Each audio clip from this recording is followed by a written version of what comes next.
Hello friends, welcome to my channel. Telangana ప్రభుత్వం రీసెంట్‌గా నిరుద్యోగుల కోసం కొత్తగా ఒక స్కీమ్ తీసుకొచ్చింది. ఆ స్కీమ్ పేరు రాజీవ్ యువ వికాస్ స్కీమ్. ఈ స్కీమ్‌కు ఎలా అప్లై చేయాలో మనం ఇప్పుడు తెలుసుకుందాం. ఈ స్కీమ్ అప్లై చేసుకోవడానికి దానికి సంబంధించిన లింక్‌ని నా డిస్క్రిప్షన్‌లో నేను పెట్టాను. ఆ లింక్ ఓపెన్ చేయగానే మనకు వెబ్‌సైట్ ఇలా ఓపెన్ అవుతుంది.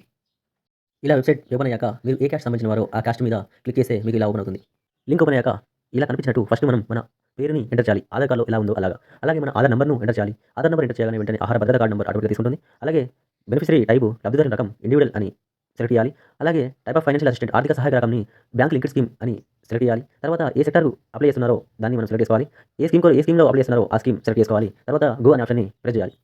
అలా ప్రెస్ చేశాక మనకు వెబ్‌సైట్ ఇలా వస్తుంది. ఇందులో ఫస్ట్ మనం డిస్ట్రిక్ట్ సెలెక్ట్ చేసుకోవాలి. తర్వాత మండలం, పంచాయతీ, గ్రామం సెలెక్ట్ చేసుకోవాలి. దాని తర్వాత సెక్టార్ డీటెయిల్స్ ఎంటర్ చేయాలి.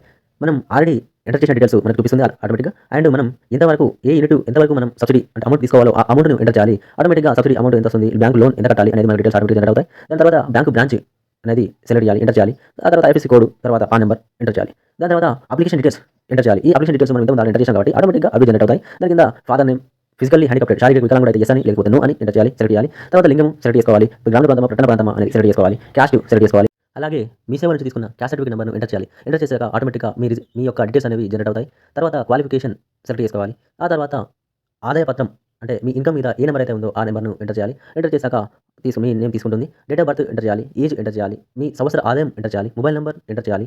తర్వాత ఆల్టర్‌నేట్ మొబైల్ నంబర్ కూడా ఎంటర్ చేయాలి. అలాగే మీ వృత్తి ఏదైతే ఉందో అది సెలెక్ట్ చేసుకోవాలి. దాని తర్వాత అడ్రెస్ డీటెయిల్స్ ఎంటర్ చేయాలి. మీ ఇంటి number and address, full address enter చేయాలి. దాని తర్వాత అప్‌లోడ్ చేయాలి. మీ దగ్గర మీ పాస్‌పోర్ట్ సైజ్ ఫోటో ఒకటి అప్‌లోడ్ చేయాలి. అలాగే పాన్ కార్డ్ అప్‌లోడ్ చేయాలి. ఇది మ్యాండేటరీ ఏం కాదు పాన్ కార్డ్. జస్ట్ మీ దగ్గర ఉంటే అప్‌లోడ్ చేయండి. అప్‌లోడ్ చేస్తే కొంచెం బెటర్. దాని తర్వాత సెల్ఫ్ డిక్లరేషన్ అడుగుతుంది. దానికి మనం టిక్ చేసుకొని ప్రివ్యూ నొక్కితే మనం ఫిల్ చేసిన డీటెయిల్స్ అన్నీ చూపిస్తారు. ఆ తర్వాత సబ్మిట్ నొక్కితే మన అప్లికేషన్ అనేది సక్సెస్ అని వస్తుంది.